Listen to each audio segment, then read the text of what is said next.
السلام علیکم دوستو، کیسے ہو آپ سب؟ میں ہوں عریج اور آپ ہیں اس وقت میرے یوٹیوب چینل پر. سوری اسٹارٹنگ بڑی گندی ہو گئی ہے ہماری ایپیسوڈ کی آج. خیر کوئی بات نہیں، ہم دوسری ایپیسوڈ کے شروع کرتے ہیں کیونکہ میں آپ کو بتا چکی ہوں کہ میں کھا چکی ہوں کھانسی والی دوائی اور اب میرا سر گھوم رہا ہے، مجھے نیند آ رہی ہے. تو میں جلدی سے ایپیسوڈ ریڈ کر لیتی ہوں کہ یہ نہ ہو کہ میں بے ہوش ہو جاؤں ریڈ کرتے کرتے. تو لیٹس اسٹارٹ. مرم کائسان قسط نمبر 134. تحریر عریج شاہ. اسے کمرے میں بٹھایا گیا تھا جب مرم نے آ کر اسے ایک ڈریس دی. یقیناً یہ وہی ڈریس تھی جو رسل اس کے لیے لے کر آیا تھا. ابھی آپ یہ ڈریس پہن لیں. یہ تو نہیں کہوں گی کہ یہ کمفرٹیبل ہے کیونکہ یہ بھی کافی بھاری ہے، لیکن جو آپ نے پہن رکھا ہے اس سے بہتر ہے.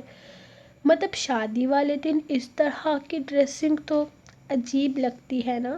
مجھے غلط مت سمجھیے گا، لیکن دلہن جو ہوتی ہے نا وہ سب سے الگ اور خوبصورت ہوتی ہے. تو خوبصورت سی ڈریس میں ہی لگ سکتی ہے نا. تو یہ والی ڈریس آپ اتار دیں. میں ٹھیک کہہ رہی ہوں نا؟ جینس پر دوپٹہ بہت عجیب لگ رہا ہے اور آپ کی شرٹ بھی نہ کافی چھوٹی سی ہے. رسل بھائی کو ایسی ڈریسنگ بالکل پسند نہیں. اب شادی جن بھی حالات میں ہوئی ہو، شادی تو ہوئی ہے نا. وہ آپ کے ہسبینڈ ہیں، آپ کو ان کی پسند کو مد نظر رکھنا چاہیے. اس نے مسکراتے ہوئے کہا تھا تاکہ اس کی بات اسے بری نہ لگے، جبکہ وہ اس کی پوری بات سننے کے بعد اب مسکرا دی تھی. میں خود بھی تم سے کہنے والی تھی کہ مجھے کوئی ایزی ڈریس دے دو، لیکن یہ ایزی تو نہیں لگ رہی. اس نے بھاری بھرکم شرارے کی طرف دیکھتے ہوئے کہا تھا. ہاں یہ ایزی تو نہیں ہے، لیکن اس سے تو بہتر ہے نا. مرم نے ہر حال میں اسے یہ ڈریس پہنانی تھی، اسی لیے وہ اپنے پاس سے ہی اس کے فائدے نکال رہی تھی. وہ کہیں سے بھی بہتر نہیں لگ رہی تھی، لیکن اس وقت اس نے مسکرا کر تھام لی تھی کیونکہ اس کی بہن کافی خوش لگ رہی تھی. اوکے فائن، میں یہ چینج کر کے آتی ہوں. تب تک تم اپنے رسل بھیا کو بھیج دو اندر. مجھے ان سے ضروری بات کرنی ہے. وہ بیڈ سے اٹھتے ہوئے بولی تھی، جبکہ انشرا اور وہ ایک دوسرے کو دیکھ کر مسکرائی تھی. ایسے ہی تھوڑی نہ آ جائیں گے، ہم پہلے رسم کریں گے، پیسے نکلوائیں گے، اس کے بعد وہ آئیں گے. آپ آرام سے تیار ہو جائیں، ابھی رسم میں اچھا خاصا وقت لگنے والا ہے. چلو آؤ انشو، ایک بار پھر سے امیر ہونے کا وقت آ گیا ہے. وہ انشو کو چلنے کا اشارہ کرتی ہوئی بولی تو وہ بھی اگلے ہی لمحے خوشی سے اٹھ گئی تھی. دیکھو یار، میں بہت غریب سا بندہ ہوں. تم لوگوں کی ڈیمانڈ کے مطابق میں تم لوگوں کو پیسے ہرگز نہیں دے سکتا. جو ہے اسی پر گزارا کر لو. اس نے چند نوٹ مرم کی طرف بڑھائے تھے جسے وہ تھامنے سے انکاری تھی. ارے یہ کیا بات ہوئی؟ ہم آپ کو اتنی خوبصورت دلہن دے رہے ہیں اور آپ ہمیں پیسے بھی نہیں دے رہے. ایسا تو نہیں ہوتا. مرم برا منا رہی تھی جبکہ انشو منہ بنا رہی تھی.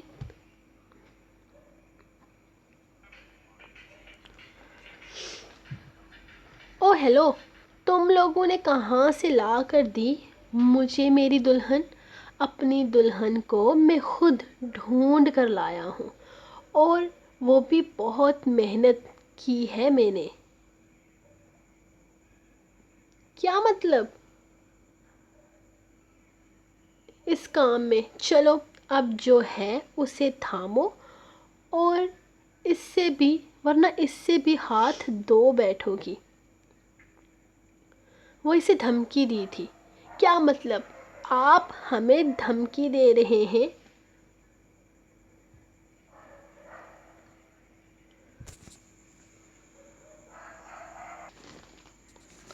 کیا مطلب؟ آپ ہمیں دھمکی دے رہے ہیں کہ ہم کچھ نہیں کر سکتے؟ مریم نے لڑاکا عورتوں کی طرح کمر پر ہاتھ ٹکائے تھے، جبکہ قائزان کی طرف دیکھا۔ قائزان نے اشاروں ہی اشاروں میں اسے کچھ سمجھایا تھا۔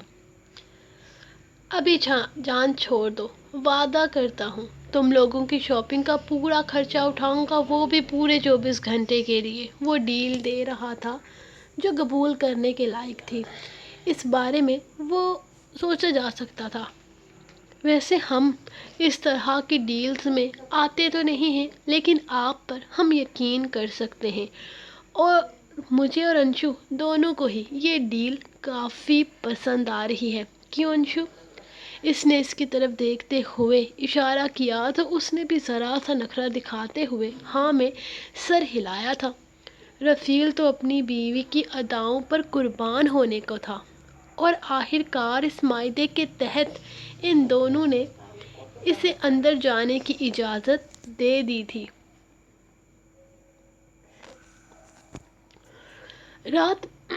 رات بہت زیادہ ہو چکی ہے، تم لوگ بھی آج یہیں پر اسی گھر میں رکو، باقی اللہ نہ کرے کہ انشو کی طبیعت خراب ہو۔ اگر ایسا کچھ ہوا تو گاڑی موجود ہے، پریشان ہونے کی ضرورت نہیں۔ قائزان نے اسے اس وقت واپس جانے سے منع کر دیا تھا۔ جبکہ انشرا گھر آئی تھی جب نشرا گھر آئی تھی تب انشو کی طبیعت کافی خراب لگ رہی تھی، لیکن اب وہ بہت بہتر تھی، بلکہ بہت زیادہ خوش تھی، اور قائزان کو یقین تھا کہ وہ ٹھیک ہو جائے گی تو وہ یہاں ان لوگوں کے ساتھ رہ سکتی ہے۔ جبکہ رفیل کو لگ رہا تھا کہ اسے ابھی رسک نہیں لینا چاہیے، اسے واپس فلیٹ میں لوٹ جانا چاہیے، لیکن قائزان کا کہا وہ انکار نہیں کر سکتا تھا۔ چلیے بیگم صاحبہ، یہ ہے ہمارا کمرہ۔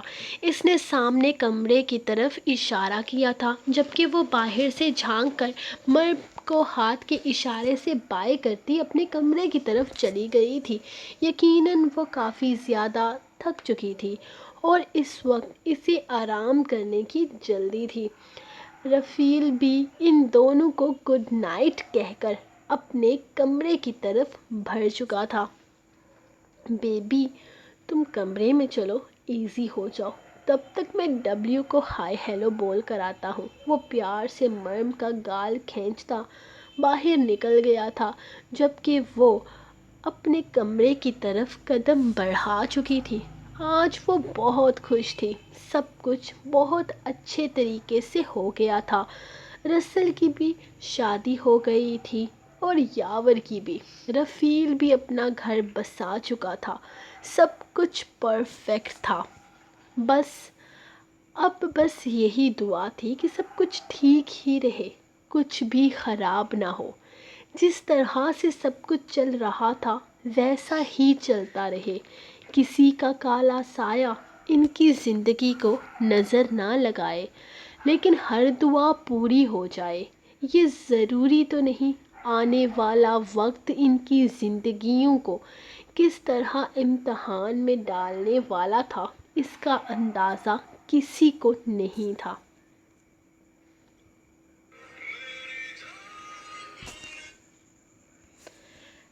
مریم اور انشرا سے جان چھڑوا کر وہ کمرے کے اندر داخل ہوا تو وہ پرسکون سی بیڈ پر بیٹھی نظر آئی تھی۔ اس کے ہاتھ میں موبائل فون تھا جس پر وہ میسج ٹائپ کر رہی تھی۔ ڈارلنگ، یہ کام وغیرہ تم بعد پر بھی چھوڑ سکتی ہو نا، فی الحال اپنے شوہر یعنی کہ میرے بارے میں سوچنا چاہیے۔ وہ اس کے بالکل ساتھ آ کر بیٹھ گیا تھا۔ ڈونٹ وری، تمہارے بارے میں ہی سوچ رہی تھی کہ میسج آ گیا۔ وہ فون ایک طرف رکھتے ہوئے اس کی طرف دیکھنے لگی۔ وہ بالکل اس کے ساتھ جڑ کر بیٹھ گیا تھا، لیکن نہ تو نشرہ نے پیچھے ہٹنے کی کوشش کی اور نہ ہی برا منایا۔ وہ فون ایک طرف رکھتے ہوئے اس کی طرف دیکھنے لگی۔ وہ بالکل اس کے ساتھ جڑ کر بیٹھ گیا تھا، لیکن نہ تو نشرہ نے پیچھے ہٹنے کی کوشش کی اور نہ ہی برا منایا تھا۔ اب بتاؤ آگے کیا کرنے کا ارادہ ہے؟ وہ اس کی طرف دیکھتے ہوئے پوچھنے لگی تھی، جبکہ رسل کو اس کے سوال کی کچھ سمجھ نہیں آئی تھی۔ ارادہ تو وہی ہے جو ویڈنگ نائٹ پر ہر دلہے کا ہوتا ہے۔ وہ آہستہ سے اس کی کمر کے گرد اپنا بازو حائل کرتا اسے ایک جھٹکے سے اپنے قریب کھینچ چکا تھا۔ آئی نو، سب مرد ایک جیسے ہی ہوتے ہیں، تم بھی الگ نہیں ہو۔ نکاح تم نے کسی بھی مقصد کے لیے کیوں نہ کیا ہو، لیکن حقوق تو تم لوگ پیچھے نہیں ہٹتے۔ وہ جتلاتے ہوئے انداز میں بولی تو رسل نے اگلے ہی لمحے اس کی کمر کے گرد سے اپنا بازو کھینچ لیا۔ تھینکس۔ میری سانس اٹک رہی تھی۔ وہ ذرا سا پیچھے ہٹتے ہوئے اپنے ہاتھ سے اپنے چہرے پر پنکھا چلانے لگی۔ اس کی حرکتیں کافی عجیب تھیں۔ اس کے چہرے پر کوئی شرم و حیا کا نور نہیں تھا۔ دیکھو، میں فی الحال یہ سب کچھ نہیں چاہتی۔ سب سے پہلی بات ایک گنڈے کے ساتھ ساری زندگی کے لیے قبول کرنا میرے بس سے باہر ہے۔ میں نے تم سے شادی صرف اور صرف اس لیے کی کیونکہ مجھے اپنی بہن تک پہنچنا تھا۔ باقی تم میں اور باقی مردوں میں میری نظر میں کوئی فرق نہیں ہے۔ مرد لوگ صرف اور صرف عورت کا جسم دیکھتے ہیں اور کسی چیز سے تمہیں کوئی مطلب نہیں ہوتا۔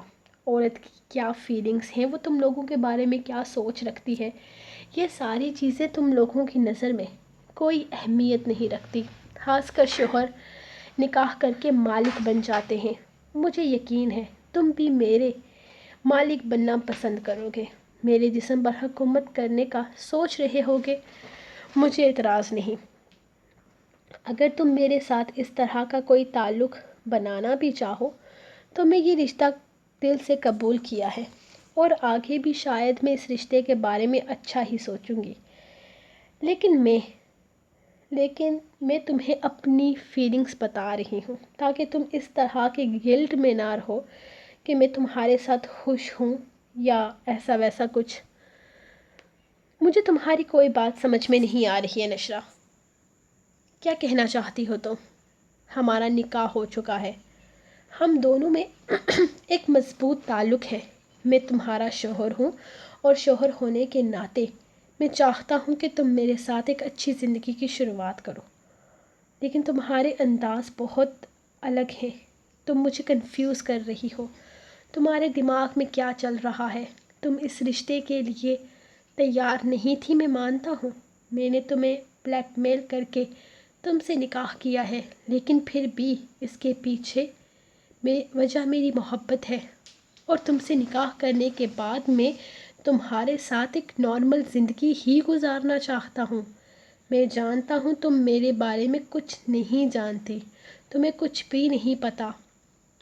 میں یہاں اس وقت اس لیے نہیں ہوں کہ مجھے تمہارے ساتھ اس طرح کا کوئی تعلق بنانا ہے، بلکہ میں یہاں اس لیے ہوں کیونکہ میں تمہارے ساتھ اپنی ساری زندگی گزارنا چاہتا ہوں۔ یقیناً فی الحال تم مجھے لے کر کنفیوز ہو، لیکن آگے جا کر سب کچھ ٹھیک ہو جائے گا۔ ہاں تو پھر ویٹ کرتے ہیں نا، سب کچھ ٹھیک ہو جائے گا جانے کا۔ اگر تمہیں میرے جسم سے کوئی مطلب نہیں ہے، تم میرے ساتھ اس طرح کا تعلق بنانے سے پہلے ہمارے رشتے کو بہتر کرنا چاہتے ہو تو ٹھیک ہے، ہم سب کچھ ٹھیک ہو جانے کا ویٹ کر لیتے ہیں۔ وہ پرسکون انداز میں بولی تھی، جبکہ رسل اسے دیکھ کر رہ گیا، اور پھر اس کی شکل دیکھتے ہوئے وہ طنزیہ انداز میں مسکرائی۔ اپس، تمہارے جذبات ہرٹ کر دیے نا میں نے۔ تم تو یہاں ویڈنگ نائٹ منانے آئے تھے، رائٹ؟ فائن، میرے لیے یہ کوئی نئی بات نہیں ہے۔ میں تمہیں پہلے بھی کہہ چکی ہوں کہ ایک مرد کبھی کسی عورت کی فیلنگز نہیں سمجھ سکتا۔ تم نے محبت کر لی، اور اب اس محبت کو حاصل بھی کرنا ہوگا تو کر لو حاصل۔ مجھے لیکن یاد رکھنا تمہاری رسائی صرف میرے جسم تک ہوگی، میری نظر میں تمہاری کوئی اہمیت نہیں ہوگی، تم کبھی میری نظر میں ایک اچھے انسان نہیں رہو گے۔ مرد محبت کا دعویٰ تو بہت آسانی سے کر لیتا ہے، لیکن اس دعوے پر کھرا اترنا اس کے بس کی بات نہیں۔ رسل تمہاری نیت تو میں اس رات کو ہی سمجھ گئی تھی۔ تمہیں مجھ سے نہیں، اس چہرے اور اس جسم سے محبت ہے، تو اپنی محبت کو حاصل کر لو۔ وہ خود کو پرسکون ہو کر یقیناً یہ چیز تمہارے لیے خوشی کا باعث بنے گی۔ وہ اس کے سامنے کھڑی تھی، جبکہ رسل چاہ کر بھی اس کی طرف قدم نہیں بڑھا پا رہا تھا۔ بہت مشکل امتحان میں ڈال دیا تھا اس لڑکی نے اسے۔ وہ خواب سجا کر آیا تھا، اس لڑکی کے ساتھ اپنی نئی زندگی کی شروعات کرنے آیا تھا، لیکن اس کی سوچ ہی الگ تھی، اور وہ یہ بھی سمجھ چکا تھا کہ اس کی سوچ صرف رسل کو لے کر ایسی نہیں تھی، بلکہ ہر مرد کو لے کر اس کی سوچ کچھ اس طرح کی تھی۔ کیا ہوا؟ اب کن سوچوں میں لگ گئے؟ میرے لفظوں نے کہیں تمہارا دل تو نہیں بدل دیا؟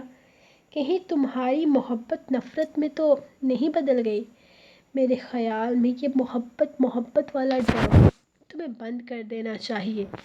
محبت میں صرف اپنا آپ نہیں سوچا جاتا۔ Shut up! بکواس بند کرو۔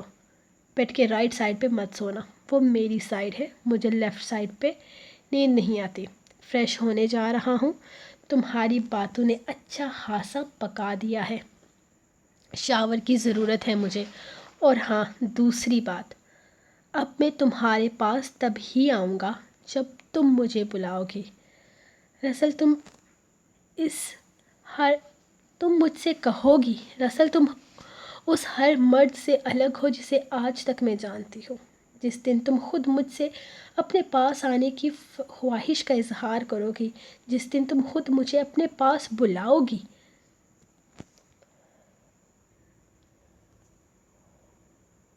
تمہارے جسم سے محبت نہیں کی میں نے نشرہ، تم سے محبت کی ہے۔